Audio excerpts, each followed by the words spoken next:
method. Okay, so we can still use the so-called super positioning method. Okay, so what do I mean? What do I mean by that? Okay, so basically this, so what we have drawn down here, right? So this slope that we have drawn,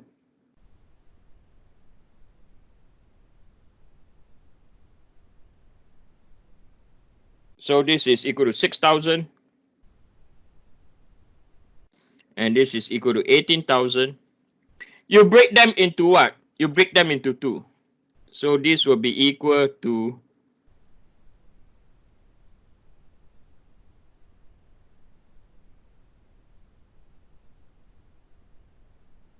6,000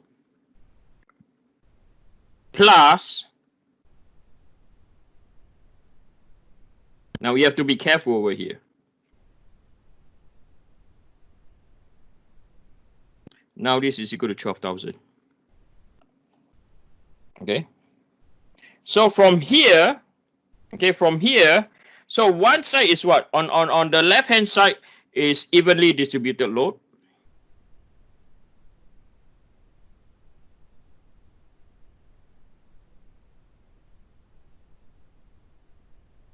And on the other side is a gradient distributed load.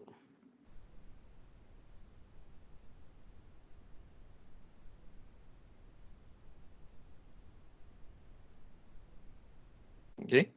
So what we do is so to find the shear force is equal to the V of the evenly distributed load plus by the V of the gradient distributed load. Likewise, the summation of the moment will be equal to the moment of the evenly distributed load plus by the moment of the gradient distributed load. Okay, so I'll do this. Okay, so I'm going to divide. I hope I have enough space. Okay, so I'm going to divide this page into two again. I'm a tree hugger today. Yes, saving paper. So left hand side is for evenly distributed load, right? So we can form this, we can draw our diagram again. So we know that this is X, right? So over here is equal to 6,000 X, right? So from here to here is your X over 2, right? Positive shear V as a function of X, positive moment M E as a function of X. Okay, I better put the word E for evenly distributed. Okay, so from here, very straightforward. You all can remember all this. So summation of forces in the y direction is equal to 0. So this will be equal to minus 6,000 X plus or minus the shear force for evenly distributed as a function of X equal to 0. So VE as a function of X is equal to minus 6,000 X. Okay. Then on the gradient distributed load,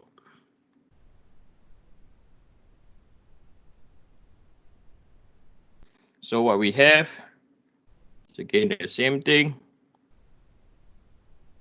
right? So we know that this is X, this is VGX, okay, VGX,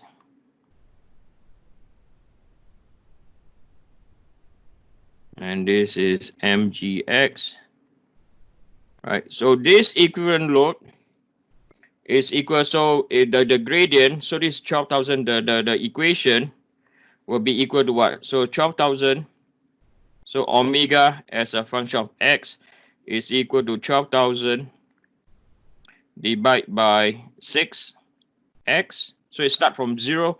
So omega as a function of x is equal to 2000x. And the equivalent load, right? So the equivalent load, you have to integrate, right? So this will be, oh, what a mess. What a mess. My bad. Okay, so the equivalent load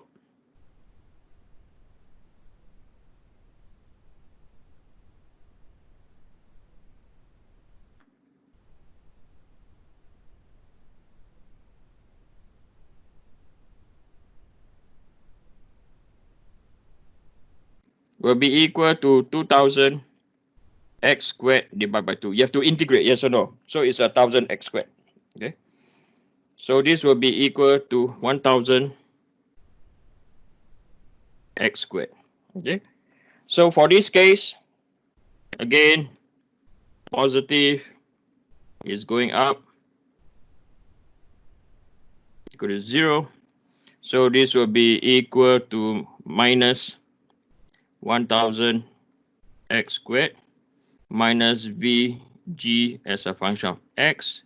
Okay, so the shear force due to the gradient distributed load is equal to minus 1000 x squared.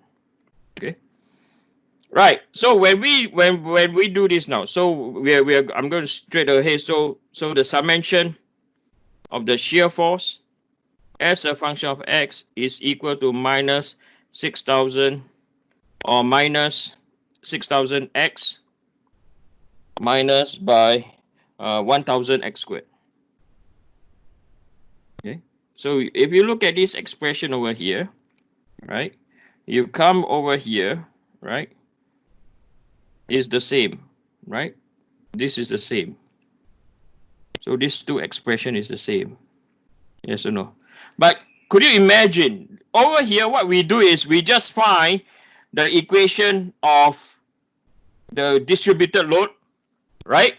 And then we just start integrating. Down here, can you see the number of steps? No doubt the math is never a problem. You guys can handle the math. Is always what? Easy. Yes or no? The math is never always the problem for you. That's why we make you go through 3MA3 first. Okay, the math is never the problem, but it's the sequence that you have to remember. Can you see all this? You have to use superpositioning. If not, if you are not sure, some of you or even I did before, even recently, okay, I thought this distance over here is x over 3. And I could not get the answer to be equivalent with the integration method. There's something wrong. Okay, because I made the assumption you guys are answering normal people, normal answer.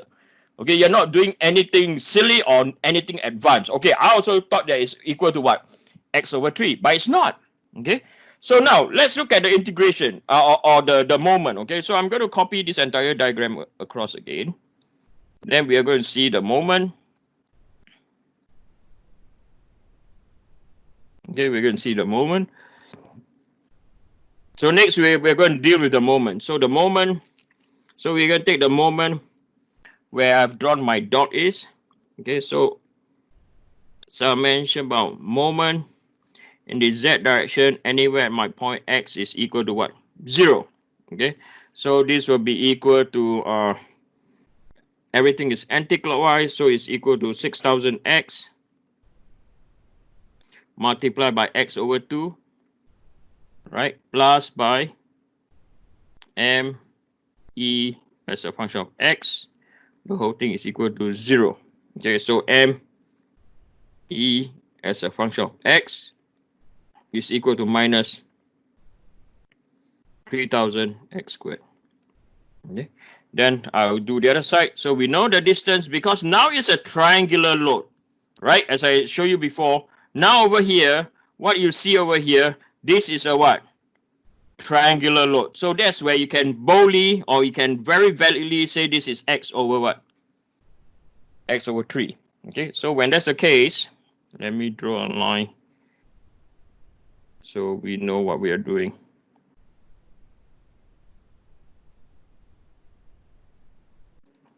Okay, so again, we're going to take moment about this point. summation about moment z-axis as a function of x, okay, where the variable x is. So this will be equal to 1000 x squared multiplied by x over 3, right? So plus by mg as a function of x, the whole thing will be equal to 0. So mg as a function of x will be equal to minus 1000 x cubed over 3. Okay, so now if we were to do the summation of our moment as a function of x, so this will be equal to minus 3000 x squared minus by 1000 x cubed over 3. So if you look at this function over here that we've just written, is exactly the same, right? It's exactly the same with this function over here. Okay, exactly the same. Okay, so this is when, as again I highlight to you, this is when we use the integration method. Okay, or not, you have to go into a superpositioning, or if the load distribution gets to be something like this. Anyone want to make a guess where the position of the equivalent load is? No, that's for sure, right? Right. So that's where there's the power of the integration method. That's the power of the integration method. Okay. Right. So anyone, any questions so far, please? Anyone? Some of you say the distance is a quarter. I like that. Anyone, any questions, please? So if no one, so that's where this topic is very mathematically inclined, right? In math, what happened is an equation has been given, a boundary condition has been given, bleh, right? You solve it. This is not the case. Okay, so this is a typical mathematical equation, okay, or mathematical approach. Let me give you an example now, right? So what we have been through is, okay, we have been through this problem over here, right? We have been through this problem over here, right? So we have been through this problem, and then we have a gradient distributed load like what we have seen before. Okay. So this is 6,000. This is 18,000, right? And we know that omega as a function of x is equal. So we have written this down before, right? 2,000 x plus 6,000. Okay. So for this case, right, our boundary condition when x is equal to 0 and this is x equal to 6. So we have what? V m theta y v m theta y, right? So we know that this is equal to 0, this is equal to 0, this is equal to 0. Okay, and we know that this is equal to v max and this is equal to m max. Now what will happen now, right? What will happen now if we change our beam? The load is still the same. Okay, I want to highlight again, the load is still the same, the loading is still the same. So this is still 6,000, this is still 12,000 or 18,000. The load is still the same, right? So we still have omega as a function of x. Hey, I need drugs to come down. This is equal to 2,000x plus by 6,000. Now the thing is now what? So if this is now simply supported, so x is equal to 0, right? And then x is equal to 6, right? So we have what? V M theta Y. V M theta